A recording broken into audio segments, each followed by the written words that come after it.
It seems Louis C.K. has altered his act a little bit due to the controversy surrounding him. So, from this article, the Tampa Bay Times, they put Louis C.K. in Tampa. No phones, no protest, no saying the word Parkland. The sold out crowd at Side Splitters seemed thrilled to catch Louis C.K. in a small Tampa venue. So, I mean, I guess he switched up the act just a little bit, which I don't agree with. So, this is by Christopher Spada. This is Sparta.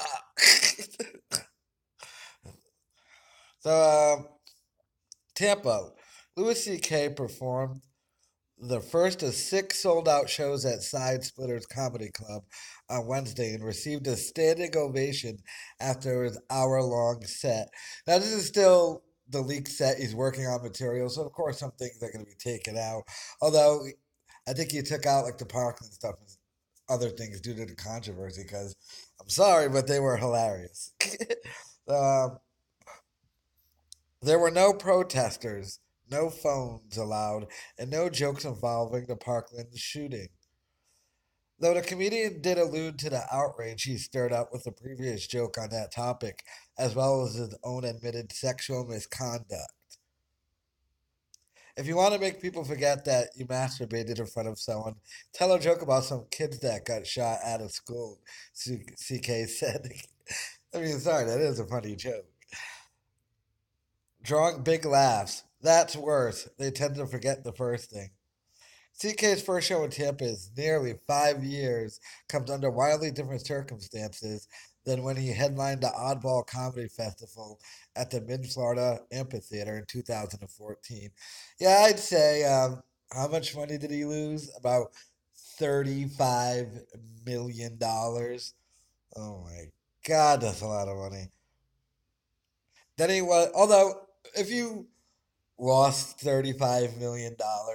So that tells me you had a bunch of other millions too. Then he was the reigning king of stand up with the critically beloved FX series. Now he's attempting to rebuild a career derailed by actions outlined in New York Times investigation, in which five women accused him of sexual misconduct. He admitted their stories were true. After 9 months out of the spotlight, he returned and began playing smaller venues last year, drawing protesters in San Jose, California, and New York City.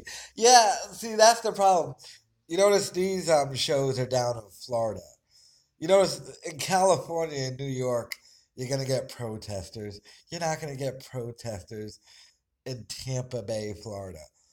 Because, it's Florida. It's just lucky you didn't get shot. I mean, but yeah, if you do anything in New York, hell, Cumia had more protesters than people actually wanted to get a book signed by him.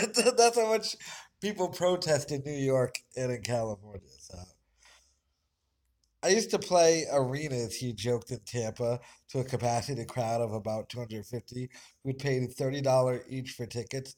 Lucky for you, I've had a bad year. That's not necessarily true. You could Louis C.K. could sell out Madison Square Garden tomorrow if you chose to. This tour, well, he's working on material, but also he's probably humbling himself a little bit. He could go do a theater tomorrow if he wanted to. Let's not kid ourselves, but CK's comeback has been scrutinized every step of the way, but never so much as in January when audio from a comedy set on Long Island, New York, leaked online.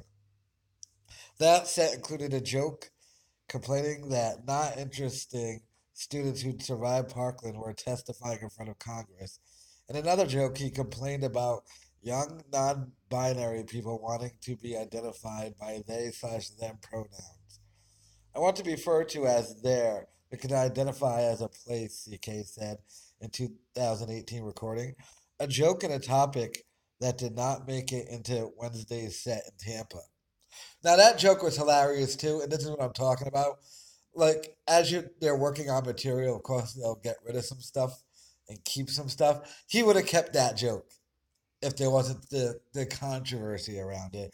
Of course he would. That joke was hilarious. And everyone knows what he's talking about. And everyone agrees, by the way. Well, a couple of SJWs don't agree, but the vast, vast majority of people agree that that's probably dumb to be called there or something. To prevent recording at side splitters, the audience had to place phones inside locked yonder pouches before entering the main room. A host repeatedly asked the crowd not to record anything, and off duty uniformed police officers stood outside in the lobby providing security. That's why I don't know, like, if I could do a stand up show. Like, I ain't giving up my phone. I'm not putting my... Now, I wouldn't record them, but what if I get bored? I might want to go on Twitter or something. But I got the sentiment behind it. For many critics, the crux of the problem with CK's new material that surfaced in the leak was that he wasn't talking about what he'd learned or signaling growth, since pledging to now step back and take a long time to listen in the wake of the 2017 scandal. But his job is to be funny. He's a comedian, so I don't know why he would listen to those complaints. His defenders have said he deserves a shot at redemption and that the leak set was an unfinished product, never intended for an audience bigger than the confines of Governor's Comedy Club. On Wednesday, he talked about the many ways his life had been ruined by his actions, but little about the way he ruined it. He lamented losing a ton of money, then feeling foolish for owning a luxury watch. He complained about having to flee New York for small American backwaters and later Paris. You have to understand, Louis C.K. is a huge liberal dude, so he probably hates it having to stay in like Missouri or something. He also said he wanted to offer the crowd some advice from what he learned. If you ever ask somebody, "Can I masturbate in front of you?" and they say yes, you may. Just say, "Are you sure?" And then if they say yes, just still don't do it. That's pretty funny. I never got the whole "Can I masturbate in front of you?" Like I've said this before, it's pretty ballsy to ask somebody to math. Like one would think you'd ask a chick to have sex before saying, "Can I jerk off in front of you?" Like that seems even like harder to ask instead of, "Hey, you want to just fuck around?" I don't know. Outside of that stuff, CK's set wouldn't seem out of character pre-scandal. He conjured outrageously vile and unrepeatable scenarios that were presented with seriousness to the point of absurdity. He told self-deprecating jokes about his own health and habits. He talked about his daughters and the blessings of divorce. He wore a rumpled all-black shirt.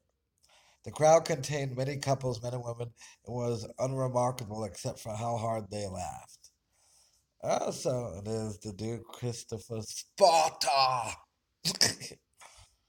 so, yeah, like I said, he switched up some of the material. Look, some of it would have been dropped in the natural process, but the main reason why they people complained about the Parkland joke and the non-binary joke is because those jokes were hilarious. I mean, that should have been kept in the set. Do people not remember this man did like a pedo bit on SNL, and it was hilarious. So that's what Louis C.K. does. So don't get like butthurt because he does a bit about non-binary. We all do bit. Every common sense person talks about how ridiculous the non-binary I identify as an attack helicopter thing. We all talk about ridiculous thing. And the Parkland thing, like, you know what would have been a better joke? Louis C.K. should have straight up said, "Jesus, I wish the Parkland kids were black. Then we wouldn't have to hear any of their opinions." Because black kids get shot all the time and nobody cares. So, and the reason why that joke's funny is because it's sort of true. If someone, how many kids die in Chicago every week? They don't get to testify in front of Congress or anything. Their dad doesn't get to do a stand-up set going, "It's not funny to make fun of my son with a joke." Manolo was to get the yayo. Like this dude's dad really freaking went in front of him, did stand up and said, "Well, that's not funny." Ugh. I didn't find that good in any way, shape, or form. Not even ironically funny, like extremely cringy and stuff. But yeah, he lost his son, so who am I to say how you get to react? But yeah, so Louis C.K. cutting out jokes and stuff now, but still doing stand up.